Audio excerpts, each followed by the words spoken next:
Well, you know me, it's the Father feared, Spirit steered, Jesus cleared my way. Jersey red, heard me clear, rep these every day. You know, it's the dope dealer turned hope dealer, the thug turned theologian, a good fella, but still a little hood fella. This is the train to Newark Penn Station. When you think of planting a church, you think of doing something benevolent, one of the last places anyone thinks of doing it in the United States is New Jersey. New Jersey unnecessarily is consistently ranked one of the most hated places in the country. I grew up in Hackensack, New Jersey, and I'm more proud of it than most people say that I should be. And you know, like many of us, I come from a fractured family from a pretty early age. By the time I was 5, my family was houseless. That just started a cycle in my life of a lot of things, and one thing led to another, and I was a part of a small street gang from the time I was about 12 years old. I was kind of living this double life where I would, you know, I knew the principal of my high school on a first name basis, and I was the captain of my track team. But literally in between breaks in practice, sometimes I would be selling drugs through the gate at my high school. And I was arrested at the age of 18 for the possession of narcotics with the intent to distribute. And you know, that was the first time I say that I sensed something similar to the grace of God in my life, because we only did 3 nights in a holding cell for what should have carried a 1-year minimum sentence in prison for what we were doing. And I had literally been given a freedom that I did not earn. I'd been given grace.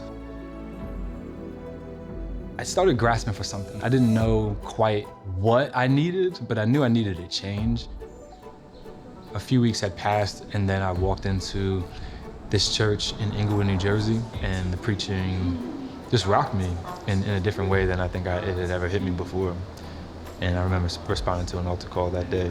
I just remember this obvious feeling that God sees me, like specifically. He knows meticulously what I'm experiencing and going through, and that he cares. The next thing you know, there were a couple of guys God started to just strategically place around my life. Over probably a 6-month period, I think I fully grasped who God is and how I should respond to the person and character of Jesus Christ. And I've just been walking ever since. Yellow plates, they haunt me. Hiding in unmanicured pastures, they seek me and they taunt me. I'm wounded, pastor. I know serving me is daunting. I think I could have skipped this chapter. Exceptionally exhausting. The yellow plates, they haunt me.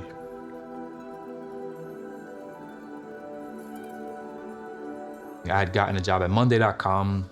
I was like the 32nd hire or something like that in the United States of this top 5 startup in the world. But I can't help but shake this deep sense that I'm not supposed to be here. I feel like I have everything I need. I have a great community, I have a good job, I'm about to deliver my first son, you know, like it's just a lot of good things going where I'm at. Why leave? Why go back? Those were the only words that I could really hear from God.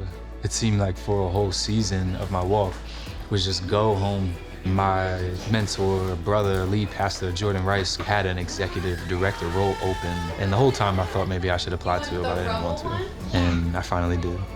And that was what the jump looked like. I made a big sacrifice my family and I did, jumping from the tech world to a church plant. I think it was well worth it. I've always loved New Jersey. But as I have lived other places, my love for New Jersey has grown dramatically. As I started to think through the name of this church, I think names mean a lot. We came up with Eden because New Jersey is called the Garden State.